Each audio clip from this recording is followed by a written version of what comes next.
तो आज के टॉपिक में हम बात करने वाले हैं फ्रॉग के एक्सटर्नल मॉर्फोलॉजी के बारे में।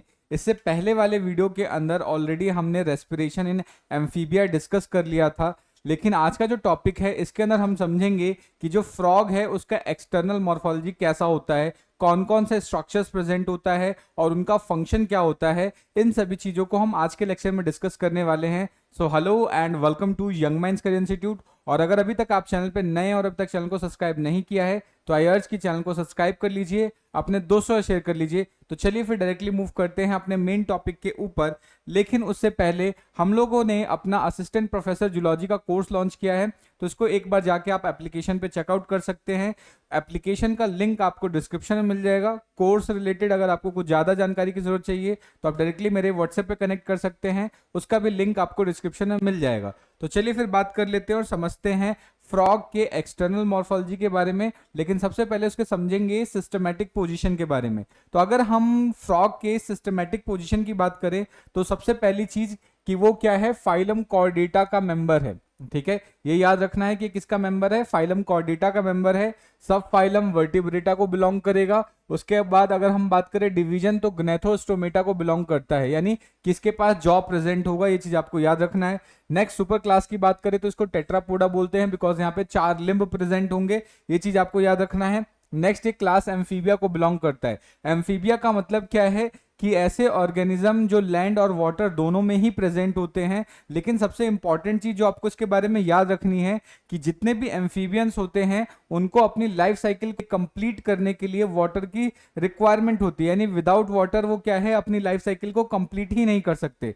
तो एम्फीबिया का क्या मतलब होगा, ऐसे ऑर्गेनिज्म जो लैंड और वाटर दोनों ही जगह रह सकते हो और अपनी लाइफ साइकिल कंप्लीट करने के लिए वाटर पे डिपेंडेंट हो। ठीक है, तो ये चीज आपको इसके बारे में याद रखना है। नेक्स्ट अगर हम बात करें तो ये क्या है, ऑर्डर एन्यूरा को बिलोंग करता है। ठीक है, यानी यहाँ पर टेल एब्सेंट होगा, ये चीज आपको याद रखना है। सब ऑर्डर क्या होगा, डिप्लोसिला होगा, ये याद रखना है। फैमिली की बात करें तो रेनेडी हो जाएगा और टाइप की बात करें तो ये राना टिगरीना कहलाएगा, जिसको हम कॉमन इंडियन बुल फ्रॉग भी बोलते हैं। सो आई होप आपको इसका सिस्टमेटिक पोजीशन अच्छे से समझ में आ गया होगा। अगर फिर भी कोई डाउट है, कोई सजेशन है तो आप कमेंट करके बता सकते हैं। नेक्स्ट अब हम बात कर लेते हैं इसके हैबिट और हैबिटेट के बारे में। अगर हम इसके हैबिटेट के बारे में बात करें तो जस्ट मैंने भी आपको बताया कि ये क्या है कि लैंड पर भी रह सकता है और पानी के अंदर भी रह सकता है। इसकी जो बॉडी है इस तरीके से डिजाइंड होती है, जब पानी के अंदर होता है तो पानी के अंदर भी रेस्पिरेशन कर सकता है, लैंड पर जब होता है तो लैंड के ऊपर भी रेस्पिरेशन कर सकता है। तो इसके कंप्लीट रेस्पिरेशन के ऊपर मैंने ऑलरेडी वीडियो बना रखा है, अगर आपने उस वीडियो को नहीं देखा है तो एक बार जाके उसको जरूर देख लीजिए। ठीक है, रेस्पिरेशन इन एम्फीबिया के नाम से टॉपिक होगा, तो उसको देख लेंगे तो आपको समझ में आ जाएगा कि जो फ्रॉग है या जो एम्फीबियन है किस तरीके से रेस्पिरेशन करते हैं, यानी कैसे क्यूटेनियस रेस्पिरेशन होता है, ब्रेंकियल रेस्पिरेशन कैसे होता है, उसके बाद पल्मोनरी रेस्पिरेशन कैसे होता है, ये सारी चीजें मैंने वहां पे एक्सप्लेन कर रखी है। ठीक है, सो अब हम इसके सबसे पहली बात इसके हैबिट के बारे में बात करें तो ये क्या है, पानी के आसपास रहता है। ठीक है, सबसे पहली इंपॉर्टेंट चीज आपको ध्यान रखना है कि जो भी एम्फीबियंस होते हैं वो पानी के आसपास रहते हैं। ठीक है, अब पानी के आसपास रहने का 2 रीजन होता है। 2 रीजन क्या है, पहली चीज कि अपने स्किन को मॉइस्ट रखना चाहते हैं। ठीक है, अब स्किन को मॉइस्ट क्यों रखना चाहते हैं, बिकॉज इनके अंदर क्यूटेनियस रेस्पिरेशन होता है और क्यूटेनियस रेस्पिरेशन स्किन के थ्रू होता है। अगर हमें किसी भी सरफेस के थ्रू अगर रेस्पिरेशन करना है तो उस सरफेस को मॉइस्ट बना के रखना होता है, थिन होना जरूरी होता है, साथ के साथ परमिएबल होना भी जरूरी होता है। तो यहाँ पर जो एक चीज आपको जो ध्यान रखनी है वो चीज ये ध्यान रखनी है कि पानी के आसपास इसलिए रहता है ताकि अपने स्किन को मॉइस्ट बना के रख सके, उसको क्या कर सके, बिल्कुल गीला करके रख सके, नमी इसके अंदर रहे, इसलिए पानी के पास रहता है। और दूसरा रीजन ये है कि लैंड पे अगर इसको अचानक से कोई खतरा दिखता है, कोई एनिमी आता है, कोई प्रेडेटर आता है तो डायरेक्टली क्या है, पानी के अंदर जंप मार लेगा और पानी के अंदर जब जंप मारेगा तो अपने आप को प्रोटेक्ट कर सकता है। ठीक है, तो ये चीज आपको ध्यान रखना है कि फ्रॉग बेसिकली क्या है, लैंड पर भी प्रेजेंट रह सकता है और वाटर में भी प्रेजेंट रहता है। ठीक है, एक इंपॉर्टेंट चीज आपको और ध्यान रखनी है कि जितने भी फ्रॉग होते हैं या जो एम्फीबियंस होते हैं उनको हम पाइकिलोथर्म्स बोलते हैं। इनको क्या बोलते हैं, पायोकिलोथर्म्स। पायोकिलोथर्म्स का मतलब होता है ऐसे ऑर्गेनिज्म जो अपने बॉडी का जो इंटरनल एनवायरनमेंट है या जो इंटरनल टेम्परेचर है उसको मेंटेन नहीं कर सकते हैं। जैसे ह्यूमंस के अंदर क्या होता है कि होम्योस्टेसिस का फिनोमेना होता है, वैसा क्या है कि ये लोग नहीं कर सकते। ठीक है, जिनकी वजह से इनको हम कोल्ड ब्लडेड ऑर्गेनिज्म भी बोलते हैं। इनको क्या बोलते हैं, कोल्ड ब्लडेड ऑर्गेनिज्म, ठीक है, क्योंकि ये अपनी बॉडी का इंटरनल एनवायरनमेंट मेंटेन करके नहीं रख पाते, ठीक है। इसी की वजह से जब बहुत ज्यादा गर्मी होती है तो भी आप फ्रॉग नहीं देख पाओगे, और जब बहुत ज्यादा सर्दी होती है तब भी आप फ्रॉग नहीं देख पाओगे, ठीक है। ये यूजुअली आपको क्या है, रेनी सीजन में ही देखने को मिलते हैं। जब बहुत ज्यादा गर्मी होती है उस कंडीशन में ये बेसिकली समर स्लीप में चले जाते हैं, जिसको हम एस्टिवेशन बोलते हैं, और जब बहुत ज्यादा सर्दी होती है उस समय ये विंटर स्लीप में चले जाते हैं, जिसको हम हाइबरनेशन बोलते हैं, ठीक है। सो फ्रॉग के अंदर आप क्या देखोगे, एस्टिवेशन, एस्टिवेशन और हाइबरनेशन, ये दोनों ही फिनोमिना आपको देखने को मिल जाते हैं। एस्टिवेशन का मतलब हो जाएगा समर स्लीप, ठीक है, और हाइबरनेशन का मतलब हो जाता है विंटर स्लीप, ठीक है। तो ये दो चीज आपको इसके बारे में अच्छे से याद रखना है। सो आई होप आपको ये सारी चीजें अच्छे से समझ में आ रही होंगी। अब इन्हीं चीजों को हम क्या करते हैं, एक बार पीपीटी की मदद से भी समझ लेते हैं, ठीक है। सो अगर हम फ्रॉग्स की बात करें तो जनरली कहां प्रेजेंट होगा, पानी के आसपास प्रेजेंट होता है, और उन जगहों पे मिलेगा जो डैम्प हो, ठीक है। डैम्प का मतलब थोड़ी सी नमी जहां पे प्रेजेंट होती है वहां पर आपको देखने को मिल जाएगा, और साथ के साथ लैंड में तो होते ही हैं, ठीक है। ये चीज आपको याद रखना है। नेक्स्ट अगर हम बात करें, जो कॉमन इंडियन बुल फ्रॉग है जिसको हम राना टिग्रीना बोलते हैं, वो बेसिकली क्या है कि परमानेंटली फ्रेश वाटर या लेक्स के आसपास ही आपको देखने को मिल जाता है, ठीक है। अब सबसे इंपॉर्टेंट चीज कि पानी यहाँ पे जरूरी इसलिए होता है क्योंकि अपनी इसको लाइफ साइकिल कंप्लीट करने के लिए पानी चाहिए ही चाहिए। अगर बेसिकली पानी नहीं मिलेगा तो ये अपनी लाइफ साइकिल कंप्लीट नहीं कर सकता। जो टेडपोल वाला जो फेज है वो उसका जो ग्रोथ होता है वो पानी के अंदर ही होता है, ठीक है। तो ये चीज आपको याद रखना है। पानी के अंदर ये दो रीजन से रहते हैं। पहली चीज कि अपने स्किन को मॉइस्ट बना सके ताकि क्यूटेनियस रेस्पिरेशन को एफिशिएंटली कर पाए। दूसरी चीज कि जैसे ही इनके ऊपर किसी भी तरीके का एनिमीज या कोई प्रेडेटर अटैक करता है तो उनसे बचने के लिए पानी में जंप कर जाते हैं, ठीक है। तो ये चीज आपको इसके बारे में अच्छे से याद रखना है। नेक्स्ट अब हम बात करते हैं इसके हैबिटेट। अगर हम बात करें जो हैबिट्स की बात करें तो जो फ्रॉग होते हैं मोस्टली नॉन पॉइजनस होते हैं, ठीक है, जहरीले नहीं होते, ये चीज याद रखना है। और बहुत ही ज्यादा साइलेंट बोल सकते हैं कि एक साइलेंट ऑर्गेनिज्म है, यानी इसको आप बहुत आसानी से पहचान नहीं पाओगे कि ये आपके आसपास है, क्योंकि ये शांत रहते हैं, ठीक है। ये तभी बेसिकली किसी हरकत में आते हैं जब इनके ऊपर कोई इसको परेशान करता है या कोई अटैक करने की कोशिश करता है, तब ये हरकत में आते हैं। अदरवाइज ये क्या होते हैं, मोस्टली बहुत साइलेंटली रहते हैं, ठीक है। तो ये चीज आपको इसके बारे में याद रखना है। तो इनको क्या है, बहुत मुश्किल से डिटेक्ट कर पाएंगे अनटिल और अनलेस कि ये इसको किसी ने डिस्टर्ब किया हो, ठीक है। एक चीज आपको याद रखना है। उसके बाद ये जो फ्रॉग होते हैं बहुत ज्यादा अजाइल होते हैं। अजाइल का मतलब बहुत ही फुर्तीले होते हैं, ये चीज आपको याद रखना है। और उसके अलावा ये एक्सीलेंट जंपर होते हैं, मींस कि जैसे ही इनको खतरा महसूस होता है तुरंत कूद के भाग जाते हैं, ठीक है। आपने देखा होगा कि ये तुरंत कूद के तुरंत भाग जाएंगे, ठीक है। तो ये चीज आपको इसके बारे में अच्छे से याद रखना है, ठीक है। सो आई होप आपको इसका हैबिट और हैबिटेट अच्छे से समझ में आ गया होगा। अब हम बात कर लेते हैं इसके एक्सटर्नल मॉर्फोलॉजी के बारे में। तो सबसे पहले हम क्या करेंगे कि इसके एक्सटर्नल मॉर्फोलॉजी को डायग्राम की मदद से अच्छे से समझ लेंगे, देन पीपीटी की मदद से समझ लेंगे, सो दैट कि आपको इस सारा का सारा टॉपिक अच्छे से एक्सप्लेन हो जाए, ठीक है। सो आई होप आपको सारी चीजें अच्छे से समझ में आ रही होंगी। अगर डाउट बन रहा है, कोई सजेशन है तो आप कमेंट करके बता सकते हैं। उसके अलावा जैसे ही हमारा ये फ्रॉग का पूरा लेक्चर कंप्लीट हो जाएगा तो फिर हम फ्रॉग का डिसेक्शन का प्लान कर रहे हैं। अगर आपको फ्रॉग का डिसेक्शन चाहिए तो आप कमेंट करके बता सकते हैं, ठीक है। तो सबसे पहले देखिए फ्रॉग का अगर हम डायग्राम देखें तो फ्रॉग की बॉडी को हम बेसिकली डिवाइड कर सकते हैं हेड और उसके थॉरेक्स में, ठीक है। यानी ये जो आगे वाला जो पार्ट है, ये जो पार्ट है ये इसका क्या कहलाएगा, हेड कहलाएगा, और जो पीछे वाला पार्ट है उसको ट्रंक बोलते हैं, ठीक है। सो बॉडी को डिवाइड कर सकते हैं हेड, ट्रंक और लिम्स में, ठीक है। और लिम्ब भी दो टाइप का होता है, फोर लिम्ब और हैंड लिम्ब, ठीक है। सो आपको ध्यान रखना है कि जो ये फ्रॉग है, फ्रॉग की बॉडी को हम तीन पार्ट में डिवाइड कर सकते हैं, हेड, ट्रंक और लिम्स, ठीक है। यहां पर नेक और टेल नहीं होता, ठीक है। ये चीज आपको याद रखनी है कि फ्रॉग के अंदर नेक और जो टेल है, नेक और टेल ये क्या होते हैं, एब्सेंट होते हैं, ये होते ही नहीं है यहाँ पे, ठीक है। क्योंकि अब यहाँ पे नेक और टेल नहीं है, जिसकी वजह से इनकी जो बॉडी होती है वो स्ट्रीमलाइन होती है। स्ट्रीमलाइन का मतलब है कि स्पिंडल शेप होती है, यानी इस तरीके से डिजाइन होती है कि जब ये पानी के अंदर मूव करे तो पानी का जो रेजिस्टेंस है वो ज्यादा से ज्यादा इसके ऊपर ना आए, पानी का रेजिस्टेंस को ये कम से कम बेसिकली फेस करे। इसलिए इनकी जो बॉडी की बनावट होती है इस तरीके से होती है कि ये वाटर रेजिस्टेंस को इग्नोर कर सके, ठीक है। जब वाटर रेजिस्टेंस को इग्नोर करते हैं तो ऐसी बनावट को हम बोलते हैं स्ट्रीमलाइन, ठीक है। सो इनकी बॉडी कैसे डिजाइन होती है, स्ट्रीमलाइन। इनकी बॉडी स्ट्रीमलाइन होती है, या इसी को आप स्पिंडल शेप भी बोल देते हो, स्पिंडल शेप, ठीक है। सो इनकी बॉडी स्ट्रीमलाइन या स्पिंडल शेप होती है, तो ये चीज आपको इसके बारे में याद रखना है। अब यहां पर अगर ध्यान से देखें, जो हेड वाला जो रीजन है, हेड का जो आगे वाला जो रीजन होता है वो थोड़ा सा बेसिकली पॉइंटेड होता है, छोटा होता है, जिसको हम स्नाउट बोलते हैं, ठीक है।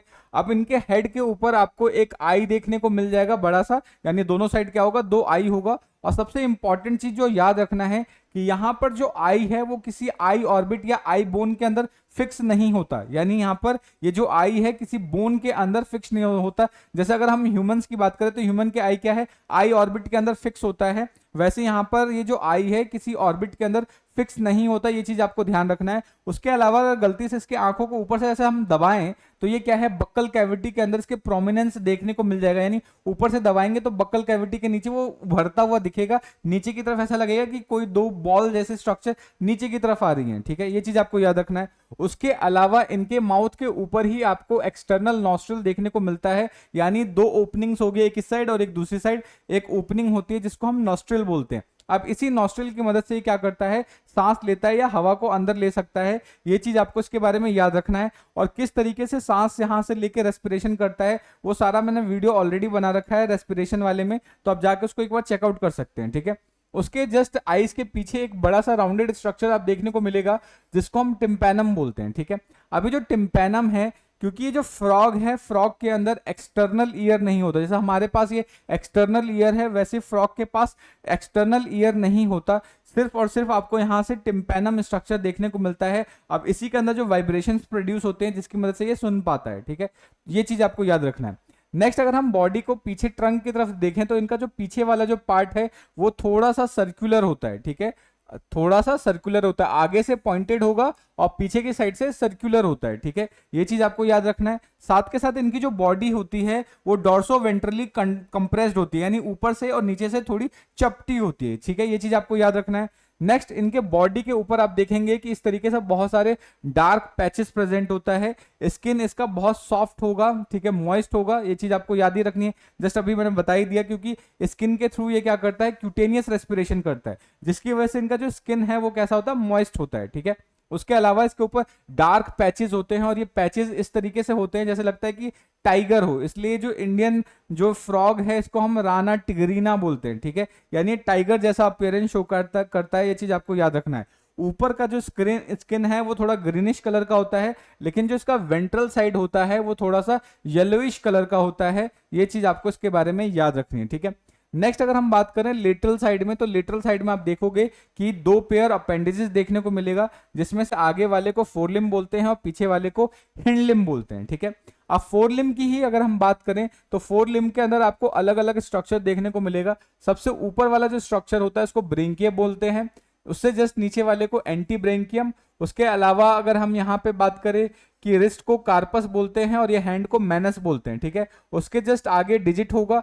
ध्यान रखना है कि फोर लिम्ब के अंदर आपको 4 डिजिट देखने को मिलता है और यहां पर किसी भी तरीके का वेब स्ट्रक्चर नहीं होता। वेब स्ट्रक्चर का मतलब क्या होता है कि इन डिजिट्स के बीच में इस तरीके से जो स्किन है वो आके जुड़ जाए। तो अगर जब स्किन फिंगर्स के बीच में आके जुड़ जाती है तो वेब लाइक स्ट्रक्चर बनाता है, जो कि बेसिकली स्विमिंग में मैक्सिमम पार्टिसिपेट करता है। लेकिन फ्रॉग का ये जो फोरलिम है, फोरलिम के अंदर वेब वाला स्ट्रक्चर नहीं होता। वेब वाला स्ट्रक्चर आपको हिंडलिम में देखने को मिलता है, जहां पर आपको इस तरीके से वेब जैसा स्ट्रक्चर देखने को मिल जाता है, ठीक है। ये चीज आपको याद रखना है। अब सबसे इंपॉर्टेंट चीज कि जितने भी फ्रॉग होते हैं, फ्रॉग के अंदर आपको सेक्सुअल डायमॉर्फिज्म देखने को मिलता है। सेक्सुअल डायमॉर्फिज्म का मतलब क्या है कि फ्रॉग के अंदर मेल और फीमेल अलग अलग होते हैं, उनको हम देख के बता सकते हैं। अब कैसे देख के बता सकते हैं? यूजुअली जितने भी मेल फ्रॉग होते हैं वो साइज में छोटे होते हैं और जो फीमेल फ्रॉग है वो साइज में बड़े होते हैं। नेक्स्ट दूसरी चीज आपको याद रखना है कि इनके थ्रॉट के पास, यहाँ पे थ्रॉट में मेल्स में वोकल कॉर्ड्स प्रेजेंट होते हैं, वोकल सैक्स प्रेजेंट होते हैं, जिसकी वजह से क्या है वो टर्टर की आवाज निकाल सकते हैं, लेकिन फीमेल फ्रॉग ऐसा नहीं कर सकती। ये चीज आपको याद रखना है। नेक्स्ट इंपॉर्टेंट चीज कि यहाँ पर ये जो फ्रॉग का फोरलिम है, फोरलिम का जो फर्स्ट डिजिट है, फर्स्ट डिजिट के अंदर आप देखेंगे कि यहाँ पे कॉपुलेटरी पैड प्रेजेंट होता है। यहाँ पर फोरलिम के जस्ट नीचे ये जो फर्स्ट डिजिट है उसके नीचे आपको यहाँ पे कॉपुलेटरी पैड देखने को मिलता है, जो बेसिकली जब ये कॉपुलेशन करता है उस कंडीशन में फीमेल फ्रॉग को पकड़ने में ये हेल्प करता है। ये सारी चीजें इसके बारे में अच्छे से याद रखना है, ठीक है। नेक्स्ट एक और इंपॉर्टेंट चीज आपको याद रखना है कि इनका ये जो ट्रंक वाला पार्ट है पीछे की तरफ थोड़ा सा उठा हुआ होता है, जिसको हम सैक्रल हम्प बोलते हैं। और ये सैक्रल हम्प हमें तब देखने को मिलता है जब फ्रॉग जंप करने की कोशिश कर रहा होता है, जब स्क्वैट करने की कोशिश करता है तब ये हम्प हमें देखने को मिल जाता है, ठीक है। ये चीज आपको याद रखना है। उसके अलावा इनके जो स्किन है ऊपर की साइड स्किन थोड़ी सी फोल्डेड होती है, और ये जो फोल्डिंग आती है स्किन के ऊपर उसको हम डर्मल प्लीका बोलते हैं, ठीक है। ये चीज आपको याद रखना है। नेक्स्ट इंपॉर्टेंट चीज कि इनके ऊपर एक मिड लाइन भी देखने को मिल जाएगा, इस तरीके से मिड लाइन येलोइश कलर का थोड़ा सा मिड लाइन देखने को मिलता है, ठीक है। और एक चीज और याद रखना है कि फ्रॉग बेसिकली कैमोफ्लॉज कर सकते हैं, यानी ये अपने कलर को चेंज कर सकते हैं, ठीक है। यूजुअली ग्रीन देखने को मिलता है, जब कभी ऐसे डार्क जैसे जगहों पे बैठे हों, पेड़ के ऊपर बैठे हो, तो उस समय अपना कलर थोड़ा सा चेंज करके बोल सकते हैं ब्राउनिश कर लेता है, ठीक है। तो यहाँ पे कैमोफ्लॉज भी आपको देखने को मिल जाता है, ठीक है। और बेसिकली 3 ऐसे पिगमेंट्स होते हैं जो इनके कलर कंट्रोल में मदद करते हैं, जिनको अभी हम आगे से डिस्कस करेंगे, ठीक है। सो आई होप आपको ये सारी चीजें अच्छे से समझ में आ गई होंगी। अब हम इन्हीं सभी चीजों को क्या करेंगे, पीपीटी की मदद से समझ लेंगे। सो आई होप आपको यहाँ तक की सारी चीजें अच्छे से समझ में आ गई होंगी। अगर फिर भी कोई डाउट बन रहा है, कोई सजेशन है, तो आप कमेंट करके बता सकते हैं, ठीक है। तो सबसे पहले हम इसके शेप और साइज के बारे में बात कर लेते हैं। तो अगर हम इसके बॉडी की बात करें तो कैसा होता है, स्पिंडल शेप होता है, ठीक है। स्पिंडल शेप का मतलब कि बॉडी इस तरीके से डिजाइन होती है कि आगे की साइड से तो पॉइंटेड होगा और पीछे की साइड से कैसा होगा, पोस्टीरियरली ये थोड़ा राउंडेड होगा। तो ध्यान से देखो, आगे तो पॉइंटेड है और पीछे की साइड थोड़ा सा राउंडेड होता है, ठीक है। ये चीज आपको याद रखना है। उसके अलावा इनकी जो बॉडी है वो डॉर्सो वेंट्रली फ्लैटेंड है, यानी ऊपर और नीचे से चपटी होती है थोड़ी सी, ठीक है। ये याद रखना है। उसके अलावा बॉडी कैसी है, स्ट्रीमलाइन होती है। स्ट्रीमलाइन होने का मतलब ये है कि जो वाटर रेजिस्टेंस है कम से कम आए इनकी बॉडी पे, इसलिए इनकी बॉडी कुछ इस तरीके से डिजाइंड होती है, ठीक है। ये याद रखना है। नेक्स्ट अगर हम बॉडी की बात करें तो इसको हम हेड, ट्रंक और लिम्स में डिवाइड कर सकते हैं। यहाँ पर नेक और टेल एब्सेंट होता है, ठीक है। नेक्स्ट इंपॉर्टेंट चीज की जो राना टिग्रीना है उसका साइज लगभग 12 से 18 सेंटीमीटर तक जा सकता है लेंथ, और जो उसकी चौड़ाई है लगभग 5 से 8 सेंटीमीटर तक होती है। ये याद रखना है आपको। नेक्स्ट अगर हम बात करें स्किन और इसके कलर्स की, तो स्किन जनरली कैसी होती है, थिन होती है, मॉइस्ट होती है, स्लाइमी होती है, स्मूथ होती है and fitting loosely in the body, ठीक है।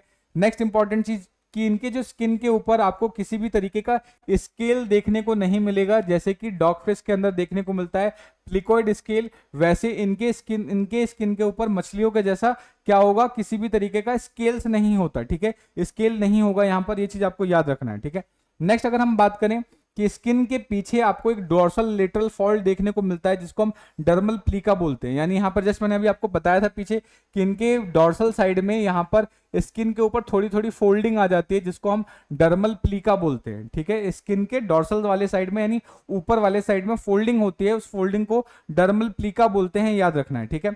उसके बाद स्किन का कलर कैसा होता है, ग्रीन होता है विद ब्लैक और ब्राउन स्पॉट, ठीक है। ये चीज आपको याद रखना है। नेक्स्ट अगर Indian bull frog Rana tigrina की बात करें तो बिकॉज ऑफ दिस पैचेस, ये जो इनके बॉडी के ऊपर ग्रीन के ऊपर ब्लैक पैचेस हैं, उसके बेसिस पे हम ये ऐसा अपीयरेंस शो करता है जैसे टाइगर के जैसा अपीयरेंस शो करता है, इसलिए इसको हम राना टिग्रीना बोलते हैं। ये चीज आपको इसके बारे में याद रखना है, ठीक है।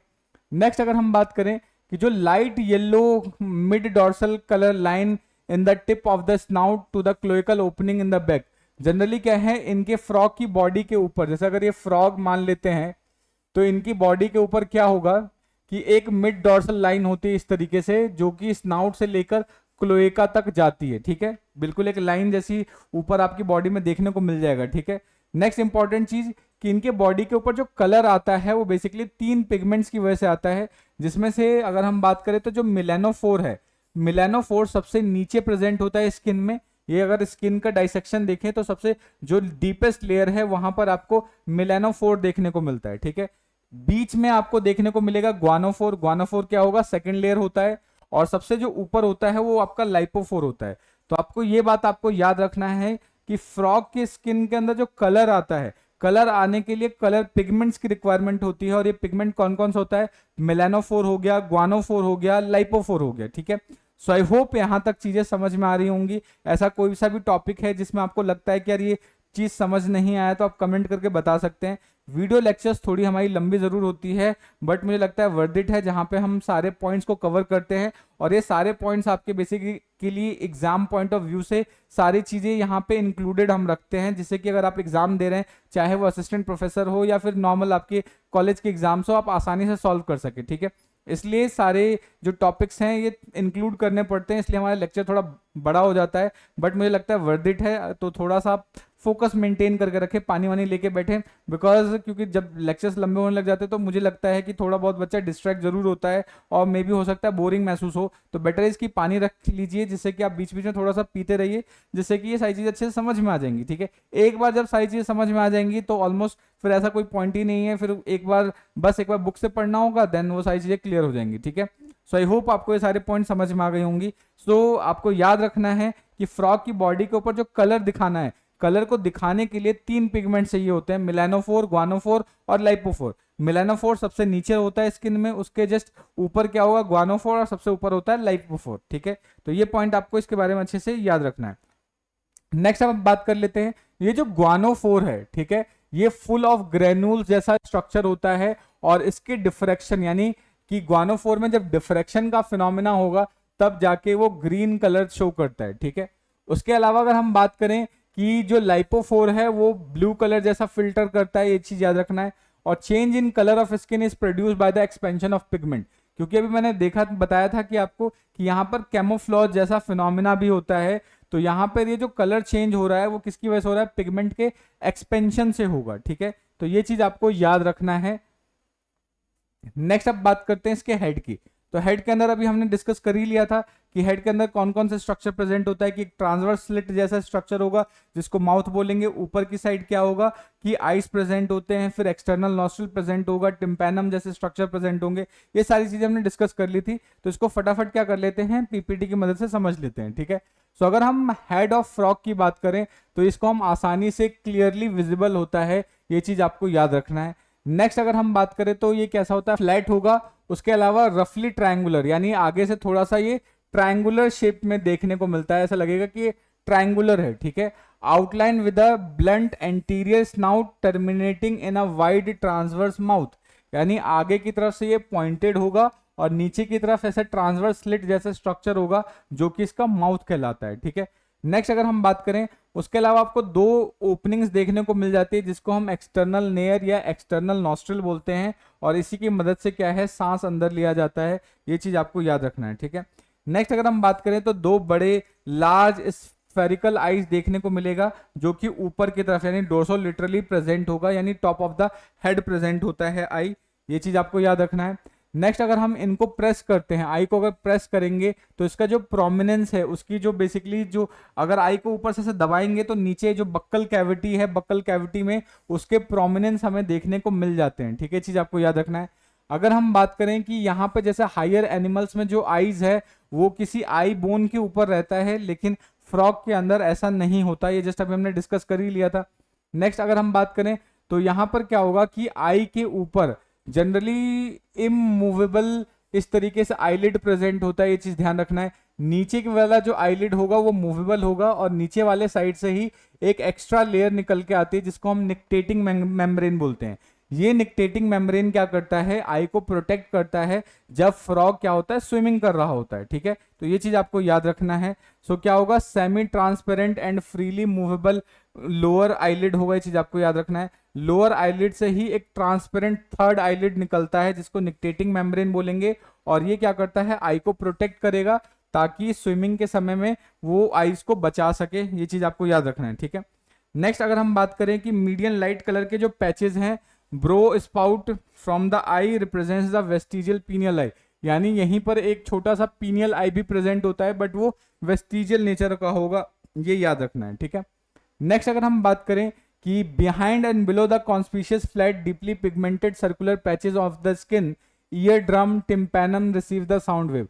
यानी क्या होगा, आइस के जस्ट पीछे इस तरीके से राउंडेड स्ट्रक्चर होता है जिसको टिम्पैनिक मेम्ब्रेन बोलते हैं। और ये मैंने अभी आपको बता ही दिया कि यहाँ पर एक्सटर्नल ईयर एब्सेंट होता है, जिसकी वजह से जो टिम्पैनिक मेम्ब्रेन है उसी के अंदर जो वाइब्रेशंस प्रोड्यूस होती हैं उसी से वो सुन पाता है। ठीक है, यहाँ पर एक्सटर्नल ईयर क्या होता है, एब्सेंट होता है। ठीक है, तो ये चीज आपको इसके बारे में याद रखना है। ठीक है, नेक्स्ट अगर हम बात करें कि जो मेल फ्रॉग है उसके अंदर वोकल सेक्स प्रेजेंट होता है, जिसकी वजह से ब्रीडिंग सीजन में वो क्रॉकिंग साउंड प्रोड्यूस करता है, टर्टल वाला साउंड प्रोड्यूस करता है।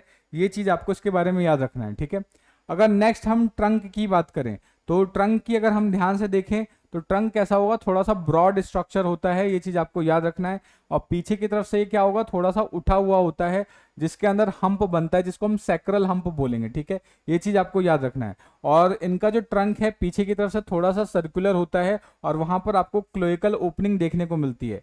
अब ये मैंने क्लोएका कई बार आपको बता रखा है कि जो क्लोएका होता है, ठीक है, क्लोएका एक ऐसा स्ट्रक्चर है जहां पर 3 टाइप की ओपनिंग एक ही साथ होती है। ठीक है, जिसमें से एक आपका डाइजेस्टिव ट्रैक का ओपनिंग होता है, डाइजेस्टिव ट्रैक भी यहीं पे खुलेगा। उसके बाद यूरिनरी सिस्टम की भी ओपनिंग होती है और साथ के साथ रिप्रोडक्टिव सिस्टम। तो अगर आपसे कोई पूछता है व्हाट डज क्लोएका मीन्स, तो क्लोएका क्या है, एक कॉमन अपर्चर है जहां पर 3 चीजें एक साथ खुलती हैं, डाइजेस्टिव सिस्टम, यूरिनरी सिस्टम और रिप्रोडक्टिव सिस्टम। ये जब तीनों चीजें एक साथ एक ही जगह पे खुले तो वो जो स्ट्रक्चर बनता है उसको क्लोएका बोलते हैं। तो क्लोएका सबसे पीछे वाला स्ट्रक्चर होता है जिसके थ्रू वेस्ट बाहर रिलीज होता है, उसी के थ्रू क्या होगा, स्पर्म भी एंटर करता है या ओवा भी रिलीज होता है। तो सारा काम किसके थ्रू होता है, क्लोएका के थ्रू होता है। तो ये चीज आपको इसके बारे में याद रखनी है। ठीक है, नेक्स्ट अगर हम लिम्स की बात करें तो यहाँ पर आपको 2 पेयर लिम देखने को मिल जाएगा, फोर और हिम लिम। फोर लिम्स की अगर हम बात करें तो उसके अंदर जो अपर आर्म होता है उसको ब्रेंकियम बोलते हैं, फोर आर्म को एंटी ब्रेंकियम बोलेंगे, रिस्ट को कार्पस और हैंड को मैनस बोला जाता है। और हैंड में आपको 4 डिजिट देखने को मिलता है और उसके अंदर किसी भी तरीके का वेब नहीं होगा। तो ये जो आगे वाला स्ट्रक्चर अभी मैंने बताया था कि ये आर्म को ब्रेंकियम, फोर आर्म एंटी ब्रेंकियम, उसके बाद यहाँ पे बेसिकली रिस्ट होता है उसको कार्पस बोलते हैं और हैंड को मैनस बोला जाएगा। 4 डिजिट होता है, फर्स्ट डिजिट के अंदर कॉपुलेटरी पैड प्रेजेंट होगा मेल्स के केस में, और फीमेल्स के केस में कॉपुलेटरी पैड नहीं प्रेजेंट होता। यहाँ पे वेब जैसा स्ट्रक्चर एब्सेंट होगा बट हैंडलिम में वेब स्ट्रक्चर प्रेजेंट होता है, ये चीज आपको याद रखना है। ठीक है, तो थंब और पॉलिक्स यहाँ पे वेस्टिजियल होगा। मेल फ्रॉग के अंदर जो फर्स्ट इनर फिंगर है वहां पर आपको ब्रीडिंग सीजन में क्या देखने को मिल जाता है, नुप्टियल पैड या इसको कॉपुलेटरी पैड बोलते हैं, जो कि फीमेल फ्रॉग को पकड़ने में हेल्प करता है ड्यूरिंग कॉपुलेशन। ठीक है, नेक्स्ट अगर हम बात करें तो हिंड लिम की अगर हम बात करते हैं तो हिंड लिम के अंदर आपको थाई, शैंक और ये बेसिकली एंकल देखने को मिल जाता है। तो ये पूरा का पूरा ये जो पीछे स्ट्रक्चर है इसको थाई बोलेंगे, शैंक बोलेंगे। ठीक है, उसके बाद फुट और ये टोज देखने को मिल जाता है। यहाँ पर बेसिकली आप देखेंगे कि आपके 5 डिजिट प्रेजेंट होते हैं और उसके अंदर वेब जैसा स्ट्रक्चर प्रेजेंट होगा। यही स्ट्रक्चर बेसिकली मेंढकों को, फ्रॉग को स्विम करने में हेल्प करता है। ठीक है, तो ये चीज आप इसके बारे में याद रखेंगे। ठीक है, तो इसके अंदर 5 क्लॉलेस क्या प्रेजेंट होंगे, टो प्रेजेंट होंगे, ये चीज आपको याद रखना है। ठीक है, उसके अलावा यहाँ पे रूडिमेंट्री 6th डिजिट भी प्रेजेंट होता है जिसको प्री हॉलेक्स बोलते हैं। तो ये चीज आपको इसके बारे में याद रखना है। ठीक है, नेक्स्ट सबसे इंपॉर्टेंट चीज कि फ्रॉग के अंदर सेक्सुअल डायमॉर्फिज्म देखने को मिलता है। सेक्सुअल डायमॉर्फिज्म का मतलब कि मेल और फीमेल कॉकरोच को हम देख के आइडेंटिफाई कर सकते हैं। कैसे कि सबसे पहली चीज कि मेल फ्रॉग कैसा होता है, छोटा होता है, फीमेल फ्रॉग बड़ी होगी। ठीक है, दूसरी चीज कि मेल फ्रॉग के अंदर वोकल सैक प्रेजेंट होता है लेकिन फीमेल में वोकल सैक नहीं होता। तीसरी चीज कि मेल के अंदर क्या है कि फर्स्ट डिजिट के अंदर जो फोर लिम्ब की फर्स्ट डिजिट है वहां पे नुप्टियल पैड या कॉपुलेटरी पैड प्रेजेंट होता है लेकिन फीमेल में ऐसा कुछ नहीं होता। तो ये सारे स्ट्रक्चर्स आपको याद रखने हैं। तो यही चीजें मैंने यहाँ पर मेंशन कर रखी है। सो आई होप आपको ये सारी चीजें अच्छे से समझ में आ गई होंगी। अगर फिर भी कोई डाउट रह जाता है, कोई सजेशन है, तो आप कमेंट करके बता सकते हैं। मिलते हैं नेक्स्ट वीडियो में, तब तक के लिए जय हिंद दोस्तों, थैंक यू।